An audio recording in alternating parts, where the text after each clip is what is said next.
Hello everybody and welcome back to the channel. Today we're a third of the way through the year, so I thought why not recap on our year of birding so far in 2025. I wanted to experiment with some different kinds of videos such as this one, so please leave a like and any feedback that you wish to put forward, that would be much appreciated. This year has been exceptional so far, so let's get on with it.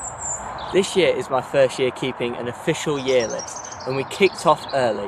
The 3rd of January set the tone. The scene was set at Langford Lowfields for a lifer and rarity from North America, the green-winged teal. We headed off for the Nottinghamshire Nature Reserve on a Friday night, and although we did end up getting a view of the green-winged teal, we were slightly disappointed as the light was starting to fade. So the next day we decided to return and hoped for a better view. On the Saturday, an hour of patient waiting proved fruitious, as the bird appeared seemingly out of nowhere and was clearly distinct amongst the Eurasian teal with its vertical white stripe on the breast. I couldn't have asked for a better start to the year, with a lifer and rarity just 3 days into 2025. However, this then left the question, could this pace be kept up for the rest of the year? We now move forward to the 18th of January, where reports of white-fronted geese led us to Girton Pits. We were there for a couple of hours without seeing them. However, we did have a few new birds for the year list, including pink-footed and barnacle geese. Just 5 days later, we returned, and this time, although the light was fading, we did get a view of the white-fronted geese. This was our second and final lifer for January, with the rest of the month being filled with frantic searching to get as many birds for the year list as possible. January was a very good start to the year, with 62 species recorded, including the 2 lifers, white-fronted goose and green-winged teal. Into February, and we didn't show any signs of slowing down, in fact, quite the opposite. A trip to Blacktoft Sands saw us add important birds to the year list, namely tree sparrow and marsh harrier.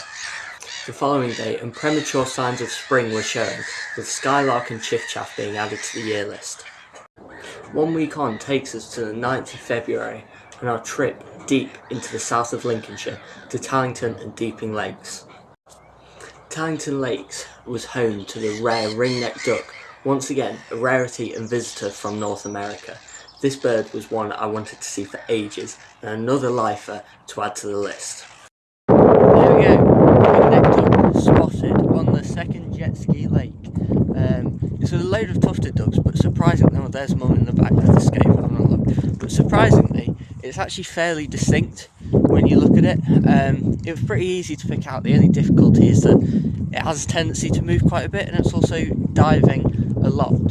But we've seen it, and that is the main thing, so we're very happy with that. There's been a couple of scorp reported on another lake, which we're going to go and have a look at now, and also a red-crested pochard, so hopefully we'll get a few more species for the year list. Tallington also added some rare UK ducks to both the year list and the Lincolnshire list, namely scorp and red-crested pochard. All in all, a brilliant day, but it didn't end there. Deeping Lakes was making a name for itself with the remarkable showing of long-eared owls, and when we got there, we could see why. The view of these owls was absolutely brilliant, and another lifer to conclude the day with 2 lifers and plenty of birds to add to the year list. The shortest month of the year never seemed to end, and on the 18th, a trip to Anderby Creek resulted in our 5th lifer of the year, the tundra bean goose. The pair were located in what was seemingly a random field and identified by their striking orange markings. A group of white-fronted geese also briefly landed in the nearby fields, resulting in our 150th species for the Lincolnshire list. With plenty of time left in the day, we decided to head down to Gibraltar Point, where we were greeted with a number of birds to add to the year list, namely sanderling, black-tailed godwit, and an exceptional count of 46 curlew.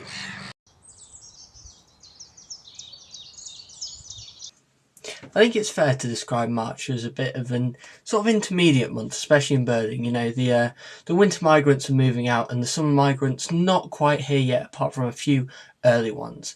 But regardless of that, we kept on birding and we kept on picking up a good number of birds for the year list. The start of March saw us sweeping up the last of the winter migrants that we hadn't picked up for the year list, and we started on the 1st of March with an absolutely gorgeous Drake's Mew. This was at some local gravel pits, and it's believed to be the same bird returning year after year, and the same bird that we actually saw last year. However, it was an exceptional view of it and a wonderful tick for the year list. We're here at Thorpe landfill site down Jobs Lane, and we're currently looking at a smew, and I say looking at because I literally am looking at it. It's just across the body of water. I mean, you can literally see it with the naked eye. It's a brilliant view of it, and we've had a good view through the scope, so I'll put a picture up now that I've got of it, and I mean, what a view. The next day, and patch birding down Booton Mere got us another winter tick for the year list. 5 hooper swans were present on the mere, which was a surprising sight, but a welcome one nonetheless. We also got another pleasant view of the obliging drake pintail that had been overwintering at the mere. The 4th of March, and we were rarity hunting once again. We were drawn back to Girton Pits for reports of a pair of glossy ibis. These birds were a species that I hadn't seen for 3 years in the UK, and I was desperate to see them to get another tick for the year list. In 2022, I had a beautiful view of a juvenile in Norfolk to add to the life list. However, the view of this pair was even better. I cannot believe that. Glossy ibis. Just there. What a view. What a view for the year list. Wow. I mean, that is... You don't get many better views than that, especially with rarities in the UK. Glossy ibis. I'm trying to keep my voice down because they are that close. I mean, that... It's just incredible. Glossy ibis at Girton Pits, another one for the year list. The glossy ibis ended up flying over to Langford Lowfields, and we decided to head to the Nottinghamshire Reserve on the 16th of March to get another view of them. By the 29th, spring was in full spring, and patch birding ended up getting blackcap for the year list, as well as our first butterflies. 4 species counted for the day.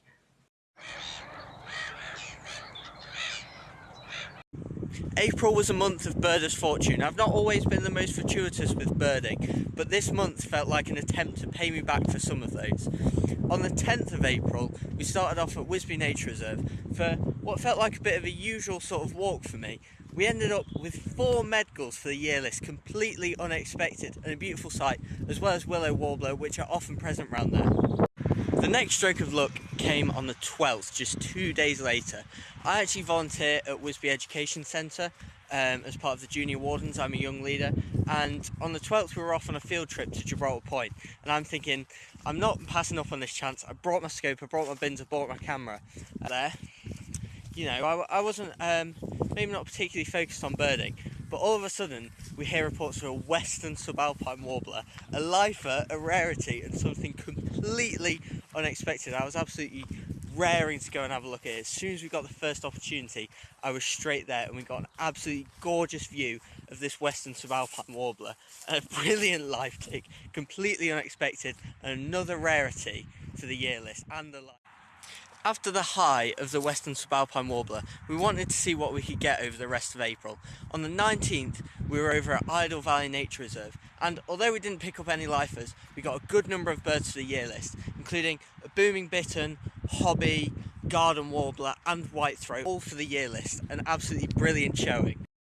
Langford Lowfields on the 27th, and our birding debts were about to be repaid even more. We went off to the Nottinghamshire Nature Reserve, one of our favourites, and for good reason. We went off to see a male gargany, which was going to be another one for the year list, a tick that I've had a few years in a row now, and an absolutely beautiful bird. I'm sure anyone will agree that's seen one of them. And sure enough, we got a pretty good view of it. But what we were told while we were there was that there was also a whimbrel about on reserve, as well as a cattle egret. Now, so we stuck around for a little bit. We were actually looking for a wheatear when all of a sudden this whimbrel from front and landed on the bank in front of us. It was incredible. Dad spotted it. It was a great spot. It was a great spot from him, and it was a brilliant view. You know, another lifer and the best view I could have expected. Then we headed around the rest of the reserve.